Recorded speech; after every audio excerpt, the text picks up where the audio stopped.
I am Kevin Akulin, and I work with several different investors, and of course, David's one of the investors I work with. Mhm. So, David, one of the things that comes up often is when people find themselves in uncomfortable situations, Yes. is what makes you different? What makes you the person that I can come to Mhm. and know that you're going to be the one that can help me through this time? Well, um, I don't know how different I am, really. I can only, because it's impossible for me to know what everybody else knows, but I know what I can do. And what I can do is really problem solve in ways that are sometimes, conventional, sometimes a little bit unconventional, depending on what the goals of the person is. Now, generally speaking, when I encounter someone, when someone solicits me and says, "Gee, Dave, I really want you to come and buy my property," they're dealing with a circumstance that's uncomfortable to them. It could be financial, it could be personal, it could be emotional. And the first thing I do, rather than jump in and make offers and things like that, is I just sit with the person, just like I were sitting with a friend, and say, okay, tell me about your circumstance. Tell me about the feeling that you're getting and dealing with this, and connect with that person first. Uh, a lot of um, a lot of the customers that I talk to, because I'm obviously not the only person. A lot of times that they call, say, you're what makes you different from the other guy is the other guy just or a woman just walks in here, barks some numbers at me, says take it or leave it, and they just don't get to know me. So there's sort of no bedside manner. But what I do here is a little bit different. I get to know people. I try to connect with them and then try to figure out what's the best solution. And if I'm not the best solution for them, I tell them I probably am not the way for you to go. You should probably list your property with a broker. You should go see a counselor. You should do something else. But if I feel like what I can do for them is a fit, then we proceed. Then I make them one, two, three, four offers. It all depends on what it is that is going to solve the problem, what they feel comfortable with. Now, when people are dealing with these situations, often there's a what I would call a false sense of urgency, and sometimes there's a very real urgent need for someone to come in to solve the problem.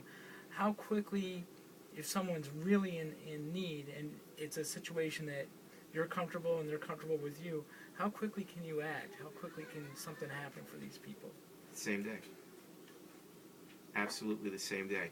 And of course, it varies from situation to situation. Whether we're talking about an estate sale, a foreclosure, empty nest. Um, it depends on the situation. But I act right away. If I say I'm going to do something, I do it right then and there. Um, if so long as the person is of the same mindset, because sometimes, truth of the matter is, some people say they want a solution to their problem right away, but then when you give them one, they're hesitant because they're not exactly ready. They're not exactly ready. And there's nothing wrong with that. I've been there. I can relate to that. It's not a problem. And how many years have you been involved in this business of real estate investing? Well, I started in real estate when I was 18 years old. Actually, I was probably younger than that, but I got my real estate license when I was 18, and I started learning how to market real estate, work with buyers, work with sellers. And then when I was in my early to mid 20s, I made a conscious decision to steer away from the brokerage business end of this business and focus more on landlording, investing in real estate, buying, rehabbing, basically problem solving, being a principal in a transaction rather than being an agent in a transaction, which is very different because you have a lot of skin in the game when you're the person who puts his money on the line. Now, I know from working with other investors, sometimes that first deal, that first transaction makes people hesitant to act or to actually pull the trigger. And sometimes it's just a matter of time, that people don't have the time to investigate and to understand what they're getting into. you ever work with other investors to help them through that period, so that maybe partner up with them, or do you always work alone? Well, no, I work with a lot of investors. I tend to limit the amount of people I work with only so far as, again, like sellers, people say, I'm ready to do something, and then when it comes time to really put up or shut up, they don't put up. And I can't work with people, because if I give my word to a seller that I'm going to solve their problem, and that problem takes either time or expertise, and I'm working with someone that has made a commitment to me to do such, and they don't show, or they don't do what they say they're going to do, that doesn't work for me. So if somebody's ready to act, if someone's got some finances behind them, and they just need to... Yeah, absolutely. I'd be willing to work with them. I mean, it's not a problem, and I've done it in the past. Absolutely. And how do you find most of the people that are in the various situations they find themselves in? How do they find David? Well, I mean, they can call my phone number that's on the website. I always answer my phone.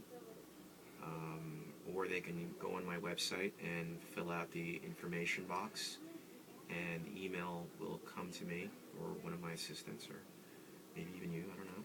And we'll get back to them right away. You know, I'm interested in giving people solutions today, not someday. And some of the other feedback I've gotten from customers is, yeah, I called this company and I called that company and I left them a voicemail, and they didn't get back to me for 2 weeks. And that's never been my modus operandi. I figure if someone's calling me, they're dealing with something, and they want a solution now. Because if they didn't want a solution now, they could just contact a real estate broker, and the broker could go out and list the property and take their time and all that stuff. And that's just not my bag. That's not what I do. Now, I know that Philadelphia is a very diverse marketplace, and I know that you've invested in all different places of the city. Sometimes, is this a bilingual office or a trilingual office? Yeah, I speak Spanish, and some of the people I work with also speak Spanish fluently. So, yeah, that's not an issue. Hablo español. My family's from South America. I also speak a little Portuguese and a little Russian. So communicating with people for me is not an issue. And even if somebody comes to me and doesn't quite understand, and English is not their first language, for example, if they're Cambodian or I don't know, whatever, I can probably find a translator for them. It's not an issue. Okay. So does that conclude things? I guess it does for now, right? That Awesome. sounds good. Thanks a lot, man.